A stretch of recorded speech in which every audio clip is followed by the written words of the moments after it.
আসসালামু আলাইকুম সুপ্রিয় শিক্ষার্থী, আমরা স্থায়ী আন্তর্জাতিক সাধারণ জ্ঞানের ক্লাস নিয়ে আপনাদের সামনে উপস্থিত হয়েছি। আমরা পর্যায়ক্রমে বেশ কয়েকটি আন্তর্জাতিক সাধারণ জ্ঞানের উপরে ক্লাস নিয়ে থাকব, যেগুলো আসলে স্থায়ী সাধারণ জ্ঞান হিসেবেই পরিচিত।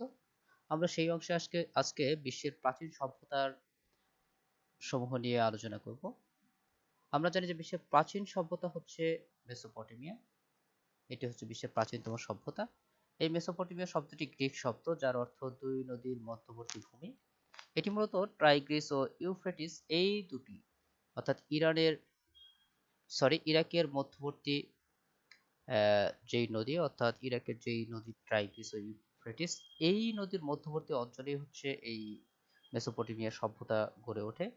বলা হয়ে থাকে যে আনুমানিক 5000 অব্দে খ্রিস্টপূর্ব 5000 অব্দে ইরাকের টাইগ্রিস ও ইউফ্রেটিস নদীর উর্বর তীরাঞ্চলে এই মেসোপটেমিয়া সভ্যতার বিকাশ ঘটে। এদের ভিন্ন ভিন্ন নাম থাকলেও একই ভূখণ্ডে গড়ে ওঠায় একত্রিতভাবে এই সভ্যতাকে বলা হয় মেসোপটেমিয়া সভ্যতা।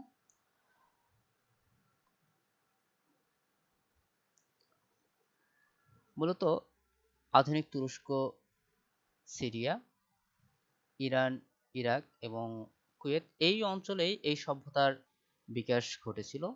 এই সভ্যতার অন্তর্ভুক্ত কয়েকটি সভ্যতা রয়েছে, যেমন সুমেরীয় সভ্যতা, ব্যাবিলনীয় সভ্যতা, আশিরীয় সভ্যতা, ক্যালডেরীয় সভ্যতা।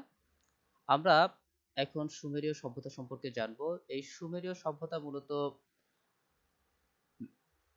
এটি মেসোপটেমিয়ার সবচেয়ে প্রাচীন সভ্যতা গড়ে তুলেছিল, অর্থাৎ মেসোপটেমিয়াতে যেই প্রাচীন সভ্যতা গড়ে তুলেছিল তা হচ্ছে এই সুমেরীয়গণরা, যাদের আদিবাস ছিল এলামের পাহাড়ি অঞ্চলে। তাদের জীবিকা ছিল কৃষি নির্ভর। তারা কৃষিকে কেন্দ্র করে উন্নত সেচ ব্যবস্থা গড়ে তুলেছিলেন। আমাদেরকে এই জিনিসগুলো মনে রাখতে হবে। তারা একটি নতুন লিপির উদ্ভাবন করেছিলেন, যেটির নাম হচ্ছে কিউনিফর্ম। কিউনিফর্মকে বলা হতো হচ্ছে অক্ষর ভিত্তিক বর্ণমালা, অর্থাৎ লেটার বেসড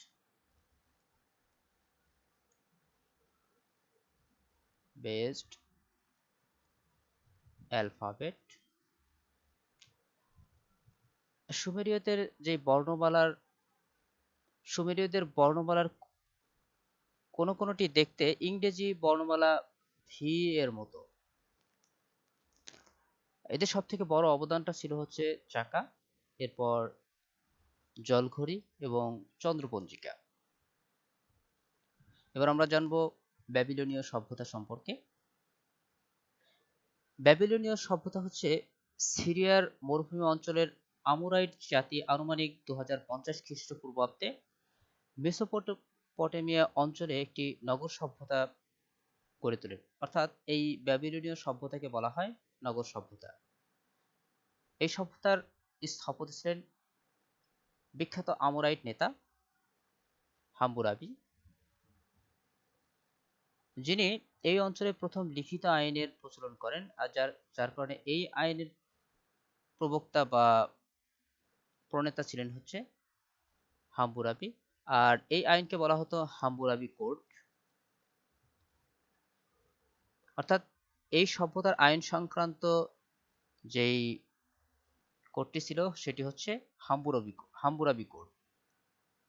সুমেরীয়দের অনুকরণে ব্যাবিলনীয়রা সাহিত্য রচনা করেন। তারা কিউনিফর্ম লিপিতে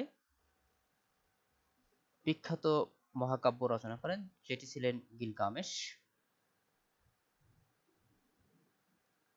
ব্যাবিলনীয় সভ্যতায় পৃথিবীর প্রাচীনতম মানচিত্র পাওয়া যায়, যেটি হচ্ছে ব্যাবিলনের উত্তরের গাথুর শহরের ধ্বংসাবশেষ থেকে। অর্থাৎ ব্যাবিলনের উত্তরের গাথুর শহরের ধ্বংসাবশেষে পৃথিবীর সবথেকে প্রাচীন মানচিত্র পাওয়া যায়। এটি ছিল ভ্রমণকারীদের পথ নির্দেশ করার জন্য সহজ সরল প্রকারের একটি মানচিত্র। এরপর আমরা জানবো আশিরীয় সভ্যতা। আশিরীয় সভ্যতাকে মূলত সামরিক রাষ্ট্র হিসেবেই মানুষ চিনে থাকে।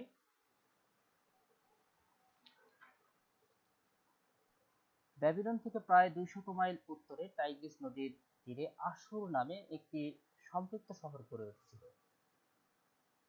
এই আশিরীয় যে সম্রাট ছিলেন তিনি নিজেকে সূর্য দেবতা শামসুর প্রতিনিধি হিসেবে মনে করতেন। আশিরের সভ্যতা মূলত আমরা জানি যে সামরিক রাষ্ট্র হিসেবে পরিচিত ছিল। তারা প্রথম লোহার অস্ত্র ব্যবহার করত, অর্থাৎ লোহার অস্ত্রে সজ্জিত বাহিনী তারা গঠন করেছিল এবং যুদ্ধরতে সেই সমস্ত অস্ত্রগুলোকে তারা ব্যবহার করত। আশিররা প্রথম বৃত্তকে 360 ডিগ্রিতে বিভক্ত করে এবং তারা অক্ষাংশ এবং দ্রাঘিমাংশে পৃথিবীকে দুটি ভাগে বিভক্ত করে। এরপর আমরা জানব ক্যালডীয় সভ্যতা, যেটি নতুন ব্যাবিলনীয় সভ্যতা নামে পরিচিত, অর্থাৎ ব্যাবিলন শহরকে কেন্দ্র করে গড়ে ওঠায় ক্যালডীয় সভ্যতাকে ইতিহাসে নতুন ব্যাবিলনীয় সভ্যতা হিসেবে অনেকেই জেনে থাকেন। এই সভ্যতার স্থপতি ছিলেন নেবুচাঁদ-নেজার, যিনি ব্যাবিলনের শূন্য উদ্যানের প্রণেতা। যিনি ব্যাবিলনের শূন্য উদ্যান নির্মাণ করেন।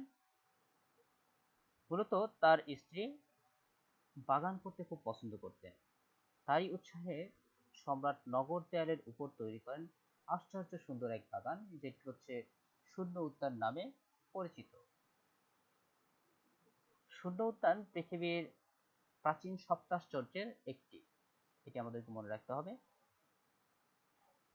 তারা সপ্তাহকে প্রথম 7 দিনে বিভক্ত করেন, এরপর প্রতিদিনকে 12 জোড়ায় বিভক্ত করেন এবং তারা 12টি নক্ষত্রপুঞ্জের সন্ধান পান, আর যেই নক্ষত্রপুঞ্জকে কেন্দ্র করে তারা 12টি রাশিচক্রের সৃষ্টি করেন, অর্থাৎ 12 জোডাইক সার্কেল সৃষ্টি হয় এই 12টি নক্ষত্রপুঞ্জের সন্ধান থেকে।